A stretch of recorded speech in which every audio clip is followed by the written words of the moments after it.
Hello everyone, welcome back to my channel Tara tutorial. आज हम discuss करने वाले हैं कि हम छोटे बच्चों के साथ रिवीजन कैसे कर सकते हैं। छोटे बच्चे मीन्स नर्सरी और एलकेजी, ये बहुत छोटे बच्चे होते हैं। देखिए, उनको भी रिवीजन कराने की बहुत ज़रूरत होती है क्योंकि वो कुछ भी चीज़ें ज़्यादा देर तक मेमोराइज़ नहीं कर पाते हैं। तो रिवीजन मतलब ये नहीं कि हम बस कॉपी पेंसिल निकाल के उनको बार बार पढ़ाए लिखाए, है ना। इस तरह से हम बच्चों को क्या है और प्रेशराइज करते हैं। रिवीजन के लिए देखिए, आजकल आपने देखा ही होगा कि पढ़ाई मोस्टली एक्टिविटी बेस्ड ही हो चुका है। तो आपको यही मेथड अडॉप्ट करना है। ओके, रिवीजन पर्पस के लिए आप एक्टिविटी बेस्ड ही आपको फॉलो करने हैं। इसके लिए आपको कुछ इक्विपमेंट्स चाहिए होते हैं एंड जो इजीली एंड रीजनेबल में प्राइस में आपको मिल जाएंगे। क्योंकि बच्चे को ना आप ज़बरदस्ती पढ़ाएंगे तो वो पढ़ाई से दूर भागेंगे। जब भी आप रिवीजन कराएं तो आप ये मत बोले चलो आप भी थोड़ा पढ़ाई करते हैं। आप उनको थोड़ा सा चेंज करके आप बोल सकते चलो एक एक्टिविटी करते हैं, आपको बहुत अच्छा लगेगा। तो आप इस एक्टिविटी के लिए जैसे बहुत सारे ले सकते हैं। मैं आपको दिखा रही हूँ। देखिए, फर्स्ट है ये मैग्नेटिक अल्फ़ाबेट। ये इजीली आपको कोई भी दुकान में मिल जाएगा या तो ऑनलाइन, है ना। तो ये मैंने स्पेशली विशाल मार्केट से लिया था। तो जब भी आप ना कोई भी मार्केट जाते हैं तो आप उसमें चेक कीजिए कि बच्चे वाले जो कॉर्नर होते हैं उसमें क्या नया पढ़ाई के लिए आया है। तो बच्चे वाले कॉर्नर में आपको ये इजीली मिल जाएंगे, या तो आप ऑनलाइन भी ले सकते हैं। तो ये मैग्नेटिक है। इसको आप मैग्नेटिक जो भी मेटल है ना उसमें कर सकते हैं। जैसे घर में कोई कपबोर्ड मेटल का होता है तो उसमें आप लेटर लिख के दीजिए। ABCD परमानेंट मार्कर जो होते हैं उससे लिख के दीजिए और बच्चा उसमें पेस्ट हो जाती है। तो आपको क्या करना है वो लिख के देना है। तो बच्चा क्या है उससे सीक्वेंस भी पता लगा पाते हैं एंड पोजीशन, क्योंकि मोस्टली बच्चे कंफ्यूज रहते हैं कि है ना लेटर A किस साइड होगा, B C D। कभी कभी बच्चे थोड़ा उल्टा लिख देते हैं तो बच्चे को उसका पोजीशन भी याद रहेगा। तो इसका दो फ़ायदा, sequence and position of the letter. तो अगर ये आपको ज़्यादा फैंसी, ये थोड़ा सा है ना फैंसी लग रहा है तो आप ऑनलाइन दूसरा सिंपल में भी मंगा सकते हैं। जैसे ये मेरे पास है A, this is very simple and this one is B। तो ऐसे करके आप ऑनलाइन भी मंगा सकते हैं। देन अगेन और एक मैंने लिया है विशाल मार्केट से, ये वाली जो पूरा आपको कॉम्बाइन इसमें मिल जाएगी।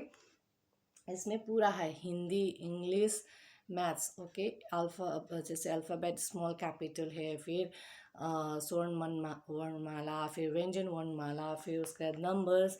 तो इससे क्या है आप बच्चों को बोल सकते हैं कि ABCZ तक यहाँ पे स्टक करना है आपको। ठीक है, ये जो इसमें होल्स दिए गए हैं you have to stuck it here. तो 1 से आप 10 तक दे सकते हैं। फिर उसके बाद क ख ग सब। फिर उसके जब बच्चा पूरा स्टक कर ले तो आप उसको पूछ सकते हैं where is letter L, where is letter M, है ना। तो इस तरह से आप क्वेश्चन पूछ सकते हैं। What is the sound of A, Apple. इस तरह से वो आपको आंसर देंगे।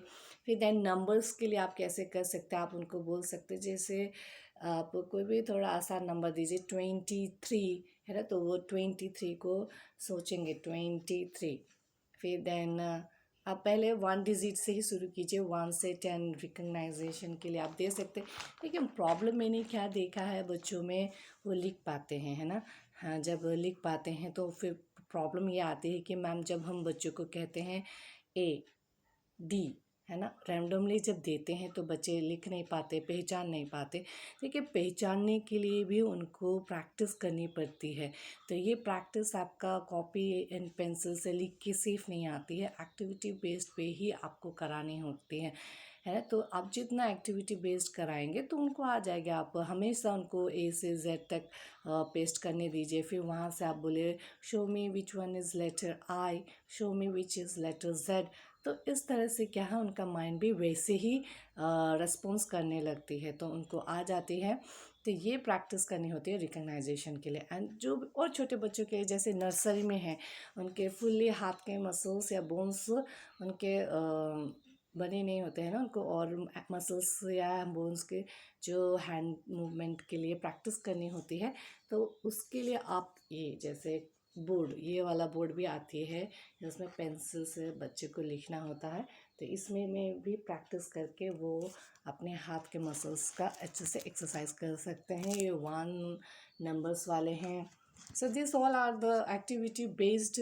ओके, आप ये सब तो आप कॉपी में भी लिखा सकते हैं, बट ये एक्टिविटी बेस्ड है। जो आप एक्टिविटी करेंगे तो बच्चे आराम से बैठ के कर सकते हैं। ये हिंदी वाला हुआ, ये पीछे स्वर्णमाला एंड ये स्मॉल लेटर्स। ओके, इस तरह से आपको ये भी टॉयज आप ले सकते हैं। और एक ये ऐसे पजल्स वाले, जैसे पहले आपको काउंटिंग करना है, then you have to arrange with the numbers. Okay, ये भी बच्चों के लिए बहुत, देखिए बच्चे जब इस तरह से करते हैं ना, उनका माइंड बहुत क्रिटिकली थिंकिंग करने लगते हैं, वो सोचने लगते हैं, देन इससे उनकी माइंड भी बहुत बूस्ट होती है। एंड अनदर वन इज़, देखिए वॉल चार्ट भी होना बहुत ज़रूरी है आपके घर में। जिसके घर में नर्सरी एंड एलकेजी के बच्चे हैं, उनके घर में it's compulsory to have the wall chart, numbers, alphabet and Hindi का, है ना।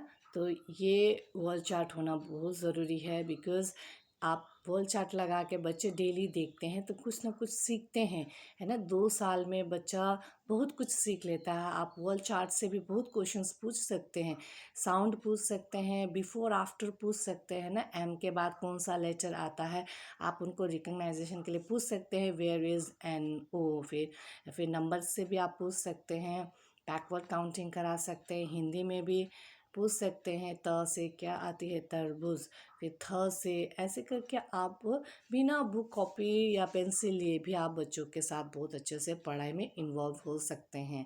तो देखिए बच्चों को क्विक रिवीजन या इतना मतलब एक्टिविटी बेस्ड इसलिए होना चाहिए। देखिए जैसे बच्चा अगर बच्चे को यूकेजी जब जाते हैं तब तक भी उनको लेटर रिकग्नाइजेशन नहीं होती है, तो यहीं से आपका एक प्रॉब्लम शुरू हो जाती है रीडिंग करने की, है ना। जब बच्चे यूकेजी में जाता है तो आप देखिएगा कि वहाँ पे आपको लेटर्स नहीं सिखाया जाता, आपको अब वहाँ पे रीडिंग आपका लेवल स्टार्ट हो जाता है। तो उस रीडिंग के लिए ही आपको नर्सरी एंड यू एलकेजी तक उनका सिलेबस जो लेटर रिकग्नाइजेशन है एक एक वो कंप्लीट होना चाहिए, तभी वो आगे जाके अच्छे से पढ़ पाएंगे। लेटर का अभी तक रिकग्नाइजेशन नहीं कर पाता है यूकेजी में भी, तो आप समझ जाए वहीं से अब उनका रीडिंग प्रॉब्लम स्टार्ट होने लगी है। तो यही रीडिंग प्रॉब्लम ना हो बोल के आप जल्दी से जल्दी उनको लेटर